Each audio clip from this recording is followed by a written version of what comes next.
Yeah, it did. It's been doing wonky stuff all night. Yeah, I'm back. Can you see me? Can you hear me? Yeah? Am I back?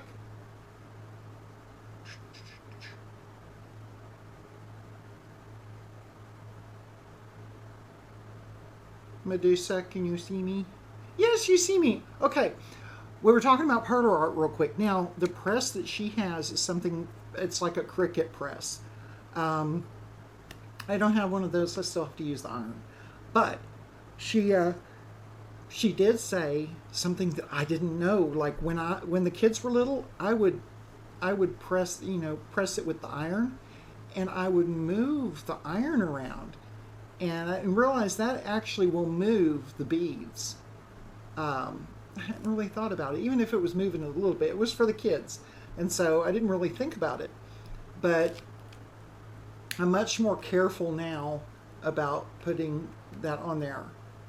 And it seemed like she did one side, um, melted real good, and then the other side not quite so much. But again, that there is a personal preference. If you want to melt both sides, um, but the big things that I got were the masking tape thing, so that you can take the peg board off, and so that you're not ironing it on pegboard. That was interesting to me. I was like, that's a great idea. And then to um, hold on. Oh, I'm sorry. To make sure I don't move it around.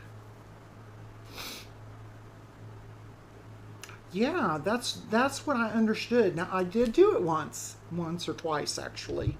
Um, yeah, I did it once or twice, and it was a big game changer for sure, for sure.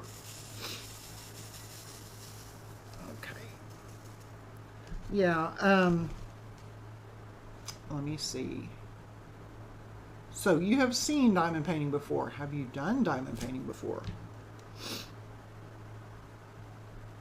I I learned about it actually from a fast food Chinese restaurant. We went and stopped for takeout, my husband and I, and we're like talking the end of 2018, and we went inside, and this lady was working on diamond painting.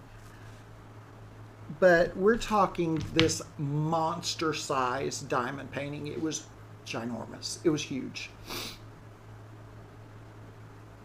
I think you'd enjoy it. Start with a small one, even maybe a partial, but I think you'd like it.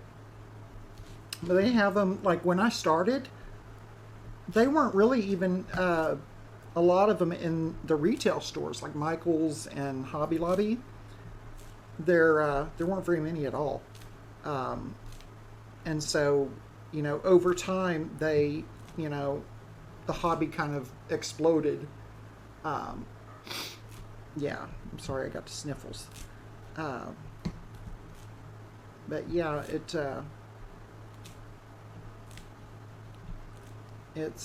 an amazing craft. I really enjoy it, and it's funny though. People go, "Well, gosh, isn't it tedious? Wouldn't it just make you crazy?" And actually, it's kind of the opposite. Um, it's kind of relaxing, and actually, it's very helpful for people um, with anxiety, depression, things like that. And I guess it's because um, it can just kind of get your mind off of things, maybe.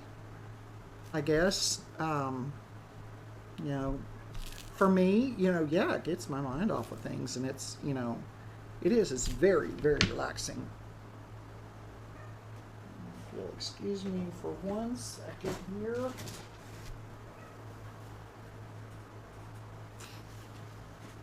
The nose knows. Okay. I can still hear those puppies down there. Gray Ghost. Yeah, my babies are downstairs. We've got 3 dachshunds and a dinosaur.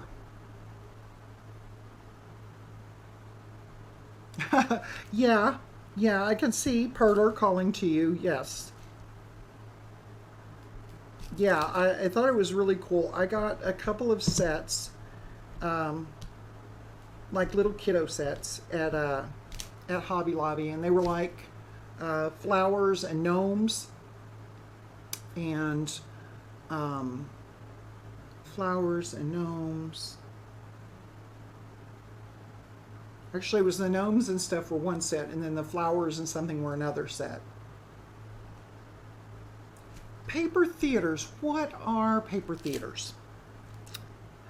Enlighten me on that. I've never heard that term.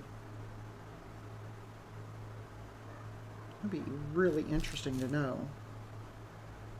I know one of the things some other people do are do what's called miniatures. I don't know if that's in the same along the same lines or not.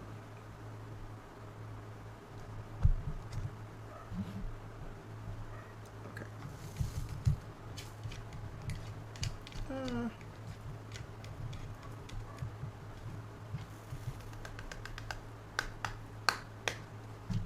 Okay. Whoops.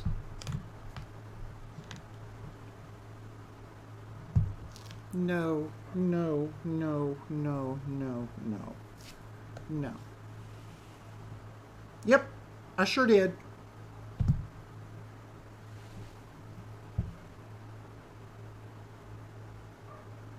I just put drills in the wrong place. In the wrong container.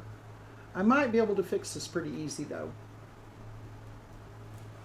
Let me see. A little scoop. I have a little thing that could scoop them up. I don't know if this will do it or not.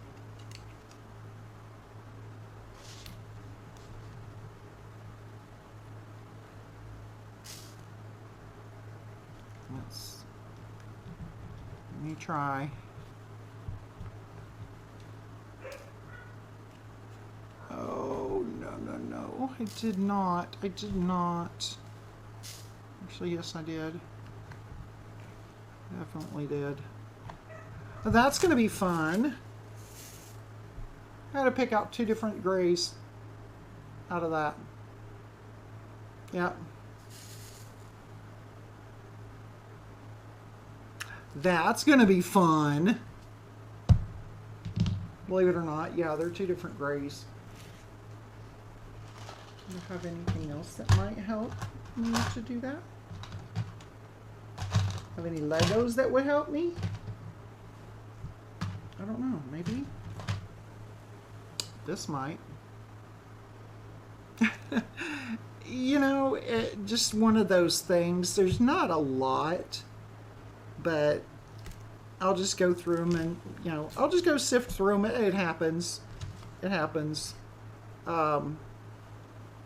Not usually to me, but again, I'll mess with that later.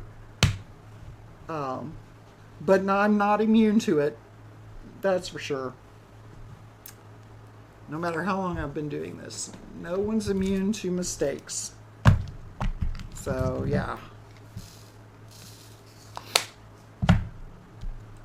So let me see. With paper theaters, you cut out shapes and characters and layer them. You create layered panels together. It kind of gives it a 3D effect. That sounds interesting. Is that something that I would be able to find and see on the internet to see what that looks like? That would be kind of cool. That would be kind of cool to see. I had never even heard of it before. One of the things I've heard of course, are, like I said, miniatures that people I know uh, will do that. I don't know that I could. I don't know that I could do it. I mean, they're talking about. I mean, it's one thing to try and snap things together that are small. And it's another thing to do this, but when you start trying to build these little bitty books or little bitty, oh, it just, I was like, no, thank you.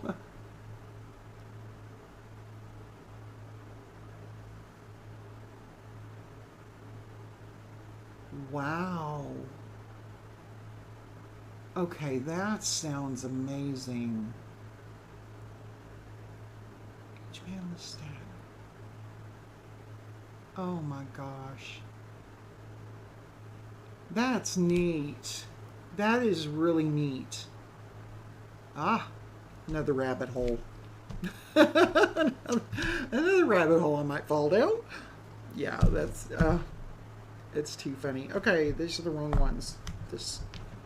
Okay, I'm gonna have to check that out. And it's called Paper Theater.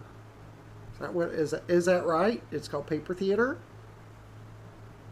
I want to make sure that I'm typing it in correctly when I go to look later on.